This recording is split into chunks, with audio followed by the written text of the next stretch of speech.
Two peer women indicted on fraud-related charges connected to crimes committed while they were both employees of the South Dakota Department of Revenue. Lynn Hunsley and Danielle Genstein were indicted October 1st by a Hughes County grand jury. Hunsley faces 5 felony counts and 2 misdemeanor charges for allegedly falsifying documents to avoid taxation on her own vehicle registrations.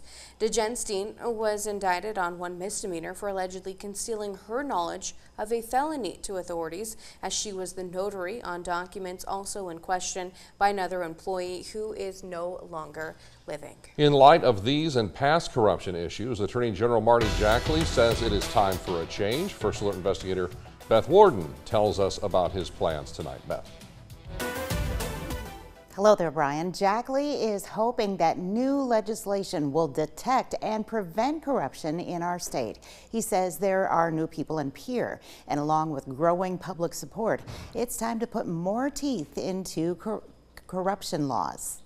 With DCI agents at the side of Attorney General Marty Jackley, he says more could be done to prevent corruption in South Dakota. EB5, Gear Up, Department of Social Services revenue, and I think it's time to do something about it.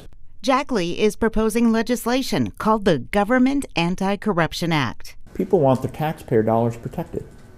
Number two, there is a different group in Pierre that I think it'll be more well received. The act would address conflict of interest concerns at 4 levels, including mandatory reporting. But a supervisor has credible information of a theft over a set amount, probably $1,000, that would be a mandatory report to the Attorney General or a separate crime.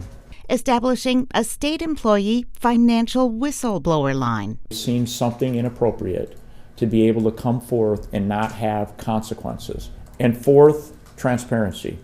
And that transparency should apply also to the Attorney General. I would be happy to come before the legislature every session and provide a summary of how many reports we received, what we did with those reports, how many we investigated, and how many charges we brought. In 2017, SB 27 was designed to address corruption issues.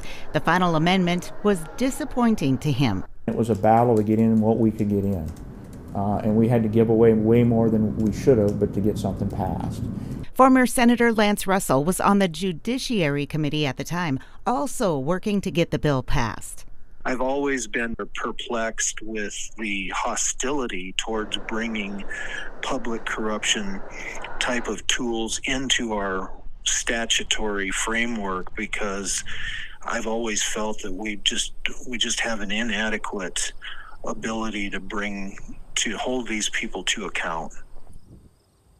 And Jackley says that there could be additional charges of other state employees, but he believes of the 14,000 state workers, most are honest and valuable to the state of South Dakota. Andrea? All right, Beth, thank you.